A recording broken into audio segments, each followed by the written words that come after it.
பாத்திரத்தை தாங்கி நிற்கும் அடிகளின் பணிவார்ந்த வணக்கங்கள். தண்டவாளி வடிவான முருகனா, அவன் தமது அறியாதவை காக்கும் ஆழ்வர்களா, போனப்பழம் ஏற்க முயன்றதை போக்க, ஞானப்பழம் நோக்க, நம் கவலை தீர்க்க, வண்ணமையில் ஏறி வர வேண்டும் முருகா, என் எண்ணம் ஈடற எமக்கொருள் புரிவாய். கண்ணை இமை போல காக்கின்ற தம்மை, உன்னை பணிவதற்கு உன்னேனை பெண்மை என்று சொல்லி அந்த கந்த பெருமானை வணங்கினான். கருணை முகங்கள் போராறு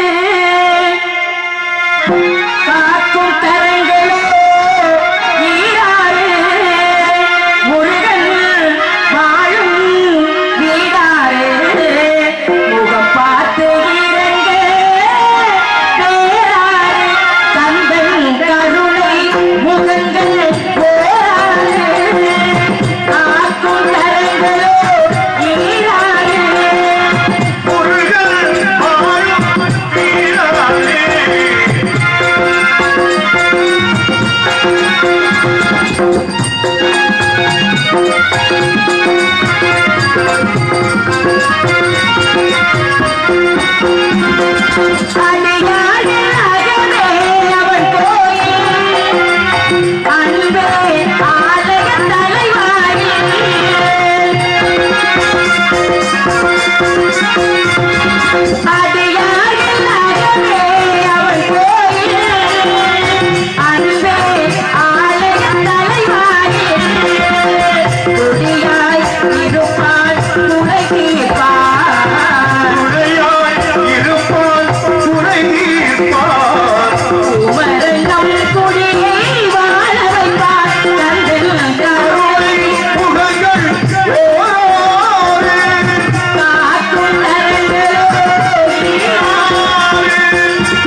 இருக்கும் வேணுமா கந்தா சண்முகா சராச்சரா உன் பக்தியாகிய என்னையும் என் சகோதரர்களையும் இந்த நாட்டு மக்களையும் காத்து தீர்க்காயுசும் செல்வ செழிப்பும் தெய்வ சிந்தனையும் தந்தனின் கருணைகளால் என்றும் எங்களை காத்துள்ள வேண்டும் என்று அனைவரும் உன்னையே எண்ணிக்கொண்டிருக்கின்றேன். என்னை கண்பரப்பா முருகா எங்களை காப்பாத்துறா ஆண்டவா.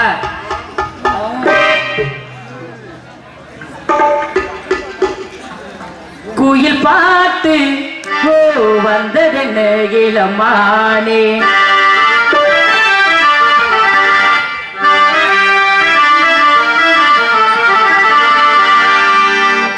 குயில் பாட்டு வந்ததென்ன இளமானே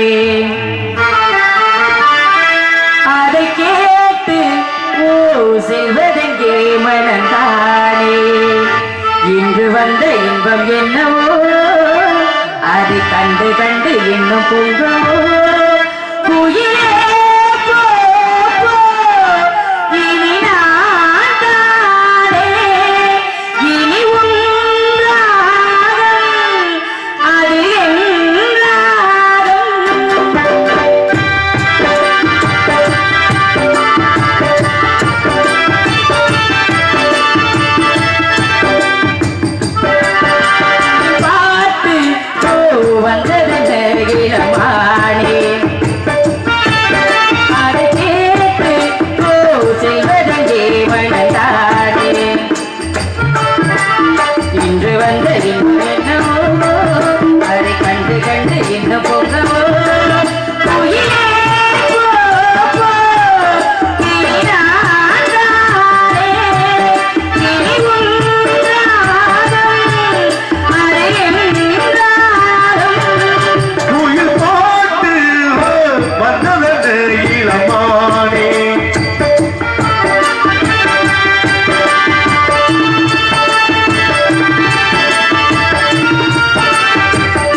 நன்றி.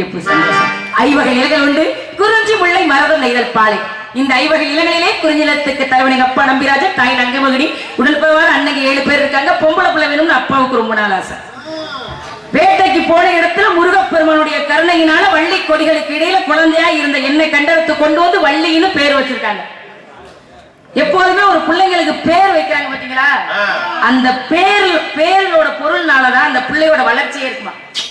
ஒரு பிள்ளைக்கு பேர் வைக்கிற பாருங்க, அந்த பேரின் வளர்ச்சி தான் அந்த பிள்ளையோட வாழ்க்கையேவா. அதனால பெத்தவங்க எப்பொழுதுமே பேர் வைக்கும் பொழுது இந்த பேர் எதுக்காக வைக்கிறோம்னு தெரிஞ்சுக்கிட்டு வைக்கணும். இப்ப எல்லாரும் மாத்திட்டாங்க. இப்ப ஸ்ரீ அப்படின்னு சொன்னாலே உயர்வுன்னு அர்த்தம். இப்ப சாமிக்கெல்லாம் அதான் போடுவோம். இப்ப எந்த தெய்வமா இருந்தாலும் ஸ்ரீ கருப்பண்ண சுவாமி, ஸ்ரீ முத்துமாரியம்மன், ஸ்ரீ காளியம்மன், இது என்ன அப்படின்னா உயர்வு. அமரர்னு போடுவோம். அது எதுக்கு போடுவோம்? இறந்ததுக்கு பிறகு அமரர்னு போடுவோம். அப்ப ஒரு எழுத்து ஒரு வாழ்க்கைக்கு எவ்வளவு முக்கியம்னு முன்னோர்கள் சொல்லி வச்சிருக்காங்க. அப்ப உயர்வான வார்த்தை தெய்வத்துக்கு முன்னால வரலாம். ஒரு பிள்ளைக்கே பேர் வச்சாலும் கூட ஒரு முன்னாடி ஸ்ரீயை வச்சு ஸ்ரீமதின்னு கூட பேர் வைக்கலாம். மதிஸ்ரீன்னு பேர் வைக்கிறாங்க, என்ன சேர்க்கிறது? சரி, அது ஒரு பக்கம் இருந்தாலும் கூட வீடியோ கவரேஜ் எடுத்துக்கொண்டிருக்கும் என் உடன்பிரவா சகோதரர் காடமங்கலம் முருகன் அவர்களுக்கும் அன்பு சகோதரர்களுக்கும் நன்றி கலந்த வணக்கம். என் தம்பி, அருமை தம்பி கும்பராஜா, எல்லாம் ஒன்ன நாடகம் அடிக்கிறது. நீ பாட்டில் மதுரை பக்கம் பாஞ்சு போயிட்டேன்பா தம்பி. இவ்வளவு தூரத்துல நாடகம் பார்க்க வந்திருக்கீங்க, ரொம்ப தூரமா தம்பி? காலையில சாப்பாடு நாத்தனா இருக்கிட்ட வந்த வைக்கு நன்றிடா தம்பி.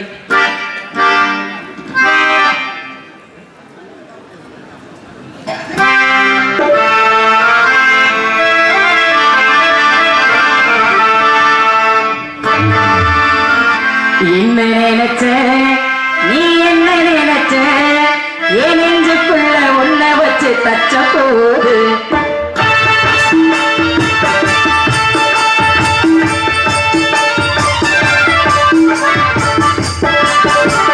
என்ன நினைச்ச நீ, என்ன நினைச்ச, என் நெஞ்சுக்குள்ள உன்னை வச்சு தச்ச போது தொட்டி தவிச்சே தங்க கிட்டியட துள்ளி போரிச்சே தொட்டி தவிச்சே நான் சொர்க்கத்தை எட்டியடா துள்ளி போரிச்சே குற்றால சாரலது கண்ணூரோ ஊறி வர உன்னே உன்னே பூர்வ ஜென்ம புண்ணியமோ உன்னே எப்போ கொஞ்சம் குறைக்கலாம்.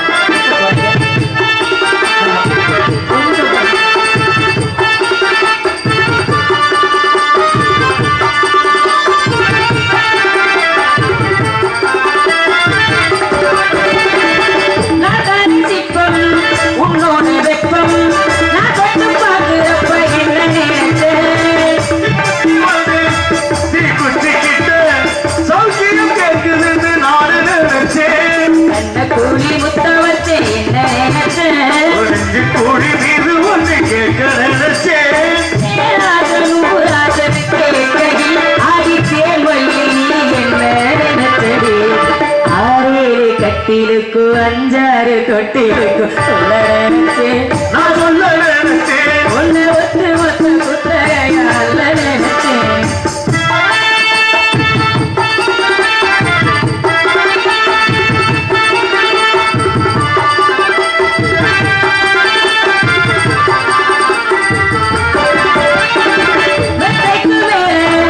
என்னோட சேல உன் கையில் சிக்குவே என்ன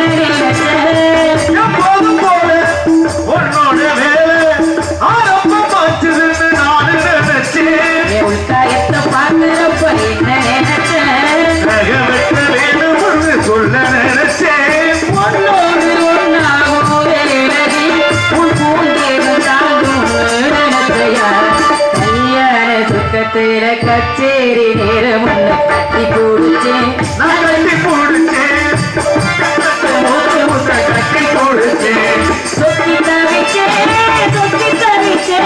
சொக்க தங்க கிட்டிய துள்ளி கொதிச்சேன், சொத்தி தவிச்சேன்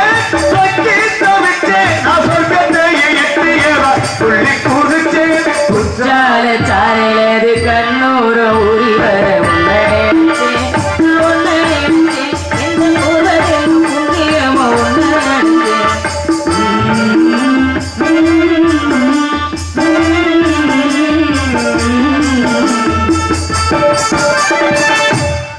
அவருக்காக பிறந்து அவருக்காக நமக்காக விளந்து எப்ப வருவாரு வழிமேல விழி வச்சு காத்திருந்தாலும் கூட யார் அவரு, எப்பேற்பட்டவர், அவருக்காக இந்த இடத்துல நான் ஏன் காத்துக்கிட்டுங்கிற கணக்கு இருக்கு. அந்த கணக்கின் பிரகாரம் இந்த இடத்துல நான் எப்படி காத்திருக்கேன்னு சொல்லவா?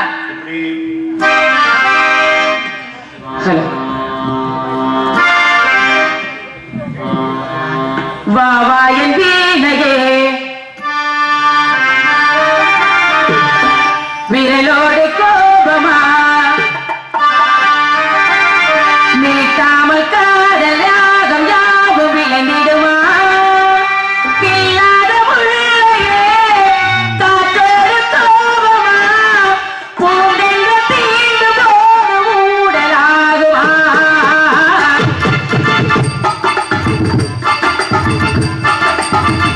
பாவாய வீணையே விரலோடு கோபமா மீட்டாமல் காதல் யாகம் யாவும் விளைந்திடுமா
தெரிகிறது. யார் என்று அறிந்து கொள்வதற்கு முன்பதாக இந்த தோழி பிள்ளையை கூப்பிட்டு என்ன விஷயம் ஏது விஷயம் கேட்கலாம். ஒரு தோழி பிள்ளையை கூப்பிட்டு சொல்லலாம்னு நினைக்கும் போதே வேணாம் அண்ணே இந்த தோழி பிள்ளையை நம்பி சொல்லலாம்ல. சொல்லலாமே அப்பா, இந்த பிள்ளைகிட்டையாவது சொல்லலாமே நீங்க சொல்லிட்டீங்கல்ல, இப்பதான் எனக்கு ஒரு மனசுக்கு நிம்மதியா இருக்கு. இல்ல ஒரு சில வார்த்தைகள் ஒரு சில பேர் சொல்லும் பொழுது அது அப்படியே நடக்கிற மாதிரி ஒரு நம்பிக்கை இருக்குல்ல, அதனால சொல்லலாம். போது தோழி பிள்ளைய பார்த்து என்ன விஷயம் ஏது விஷயம்னு கேட்கணும். கேட்டு தெரிஞ்சுக்கிட்டு நாங்க எல்லாரும் இன்னைக்கு அப்பா சொல்ற வேலைக்கு போறோம். நீங்களும் அப்பா அம்மா சொல்ற பேச்ச கேட்பீங்களா? கேட்பீங்களா கேட்க மாட்டீங்களா? முதல்ல நீங்க கேட்டிருக்கீங்களா அப்பா அம்மா பேச்ச? இப்போ என்னங்க எப்படி ஒரு நல்ல பிள்ளை நம்ம ஊருக்குள்ள இருக்காரு, சொல்லிக்கிற வேண்டியதானே. நாங்கெல்லாம் கேட்போம். அப்பா அம்மா சொல்ற பேச்ச எங்களுக்கு சாதகம் இருந்தா கேட்போம், இல்லைன்னா கேட்க மாட்டோம். ஆனா எங்க அப்பா சொன்னாருன்னா எது சொன்னாலும் சரிங்கப்பான்னு கேட்டுக்கேன். அப்படி ஒரு விதத்துல வளர்த்துட்டாங்க, அதனால சொல்றதை கேட்கிறோம். சொல்றதை கேட்காம இருந்திருந்தா எங்கிட்டோ போகுது வருது அப்படின்னு சொல்லிடுவாங்க இல்லையா. அதுக்கு முன்னால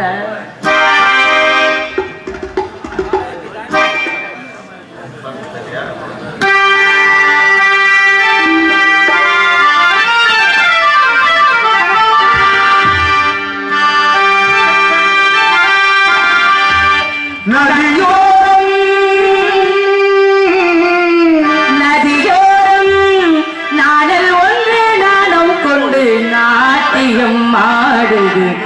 சொல்ல நான் அந்த ஆனந்தம் என் சொல்ல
Hello.